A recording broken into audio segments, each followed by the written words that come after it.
अल्लड.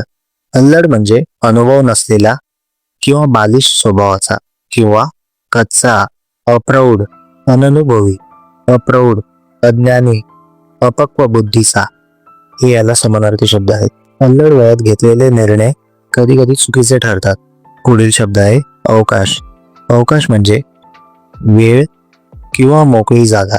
याला समानार्थी शब्द आहेत अवधी, वेळ, समय, सवड, रिकामी जागा, काल, भेद, वेगळेपणा, विलंब, सामर्थ्य, आकाश इत्यादी. पुढील शब्द आहे अवगुंठन. अवगुंठन म्हणजे एखादी वस्तू झाकण्यासाठी घेतलेले वेष्टन किंवा बुरखा, यालाच लपेटा असेही आपण म्हणतो. उदाहरण, तिने चेहऱ्यावर अवगुंठन घेतले होते म्हणजे बुरखा घेतला होता. पुढील शब्द बघूया औडंबर. औडंबर या शब्दाला भपका, डौल, देखावा, डामडौल, स्तोम, प्रस्थ, थाटमाट, आडंबर, आविर्भाव हे समानार्थी शब्द आहेत. थोडक्यात याचा अर्थ दिखावा किंवा भपका असा होतो.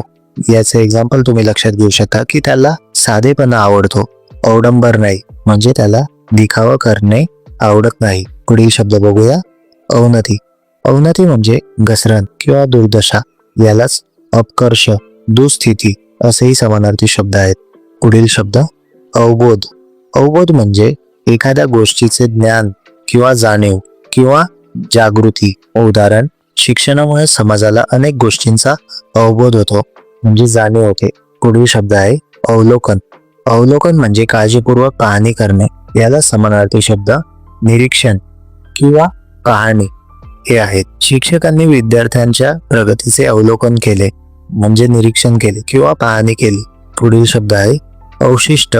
अवशिष्ट म्हणजे उरलेले किंवा बाकी राहिलेले किंवा उर्वरित. यालाच शेष असेही आपण म्हणू शकतो. पुढील शब्द आहे अविदग्ध. अविदग्ध म्हणजे ज्ञान नसलेला किंवा अडाणी. यालाच मूर्ख, मूढ, अज्ञानी हे सुद्धा समानार्थी शब्द आहेत. उदाहरण, अविदग्ध माणूस सहज फसतो, त्याला कोणीही फसवून जाते. पुढील शब्द बघूया अव्याहत. अव्याहत म्हणजे खंड न पडता सतत चालू राहणारे, अबाधित, अखंड, अविरत, अखंडित, निरंतर, अक्षय हे याचे समानार्थी शब्द आहेत. त्याचे प्रयत्न अव्याहत सुरू होते म्हणजे खंड न पडता सतत चालू होते. पुढील शब्द बघूया अशक्त.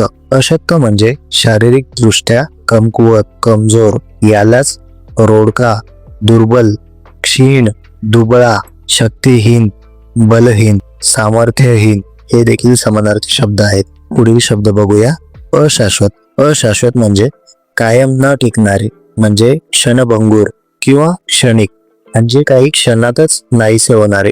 पुढील शब्द आहे अशिष्ट. अशिष्ट म्हणजे असभ्य वर्तन किंवा लज्जास्पद वर्तन. पुढील शब्द बघूया अशुभ. अशुभ या शब्दाला समानार्थी शब्द अमंगलपणा, शुभ नसलेले, अनिष्ट, पातक, अभद्र, वाईट किंवा अनिष्ट घटना हे आहेत. अशुभ विचार मनातून काढून टाकावेत. पुढील शब्द बघूया अश्व. अश्व म्हणजे घोडा. घोड्याला हय, तुरंग, वारू, वाजी, अस्प असेही म्हणतात. पुढील शब्द अष्टोप्रहार. अष्टोप्रहार म्हणजे रात्रंदिवस सतत किंवा अहर्निशी.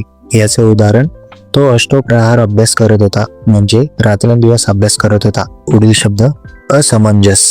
असमंजस म्हणजे विवेक नसलेला किंवा गोंधळलेला, बुद्धिहीन, अविवेकी, अविचारी किंवा मूर्ख मनुष्य. उदाहरण, असमंजस निर्णयामुळे त्याचे नुकसान झाले म्हणजे त्याने बुद्धिहीन निर्णय घेतला होता, यामुळे त्याचे नुकसान झाले. पुढील शब्द असामी. असामी म्हणजे एखादी व्यक्ती किंवा माणूस. यालाच इसम किंवा प्रतिष्ठित व्यक्ती असेही समानार्थी शब्द आहेत.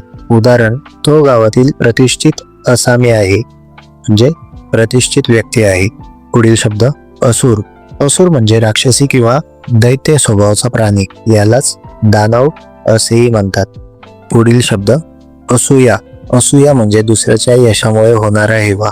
याला समानार्थी शब्द मत्सर, हेवा आणि द्वेष हे आहेत.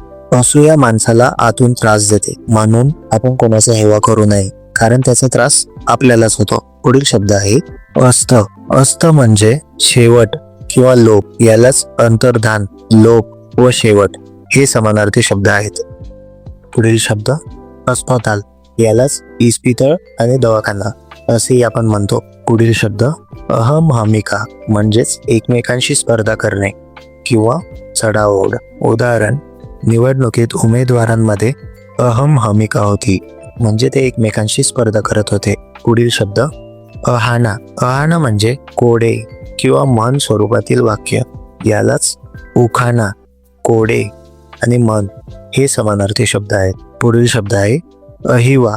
अहिवा म्हणजे प्रतिजिवंत असलेली स्त्री, यालाच अविधवा, सुवासिनी, सौभाग्यवती, अहेव, सवाष्ण, आयाव, सधवा असे समानार्थी शब्द आहेत.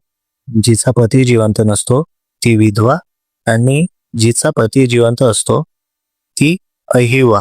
ठीक आहे. पुढील शब्द बघूया. अलिंद. अलिंद म्हणजे घर किंवा मंदिराच्या प्रवेशाजवळ असलेली जागा किंवा ओटा, यालाच देवडी आणि गोपूर हे देखील समानार्थी शब्द आहेत.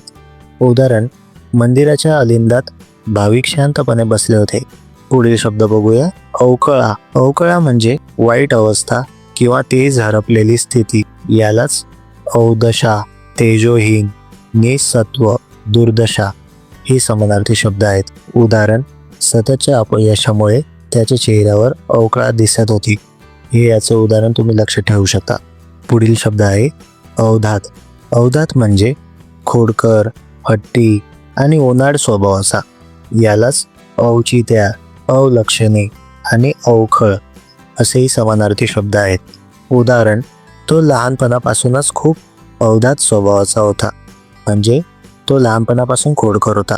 पुढील शब्द आहे अश्लाघनीय. अश्लाघनीय म्हणजे निंदनीय किंवा प्रशंसा न करण्यासारखे, यालाच आपण निंद, अप्रशंसनीय, अशिष्ट, अभ्य असे म्हणतो. उदाहरण, इतरांचा अपमान करणे हे अत्यंत अश्लाघनीय वर्तन आहे. आणि आता आपण शेवटचा शब्द बघूया. अश्वत्थ.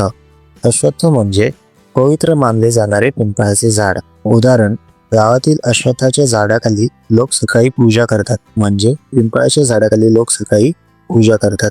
ठीक आहे मित्रांनो, आज आपण अ पासून सुरू होणारे अनेक महत्त्वाचे समानार्थी शब्द पाहिले. हे शब्द MPSC आणि इतर स्पर्धा परीक्षांसाठी खूप उपयुक्त आहेत. त्यामुळे हा व्हिडिओ रिव्हिजनसाठी पुन्हा एकदा जरूर ऐका.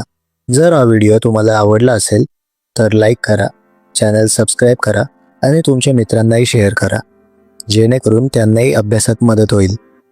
पुढच्या व्हिडिओमध्ये आपण आ पासून सुरू होणारे महत्त्वाचे समानार्थी शब्द पाहणार आहोत. तोपर्यंत अभ्यास करत राहा. धन्यवाद.